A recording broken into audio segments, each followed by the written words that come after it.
Assalamualaikum warahmatullahi wabarakatuh.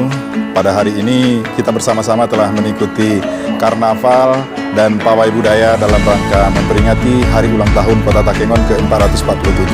Suasananya begitu gembira, semua kalangan ikut terlibat dalam pawai hari ini, dan kita berharap bahwa kebahagiaan, keceriaan, semangat pada acara hari ini memotivasi kita semua untuk terus maju bersama untuk membangun Kabupaten Aceh Tengah yang tercinta ini, terutama Kota Takengonnya, sehingga menjadi layak bagi semua, menjadi kota yang ramah bagi semua. Dan kemudian tentunya yang tidak kalah sebagai kota pariwisata, kita tetap harus menjaga adat dan budayanya serta nilai serta norma agama harus tetap kita pertahankan.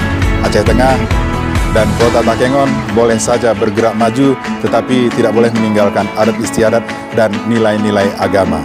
Karena itulah yang menjadi keunggulan bagi kita. Terima kasih. Wassalamualaikum warahmatullahi wabarakatuh.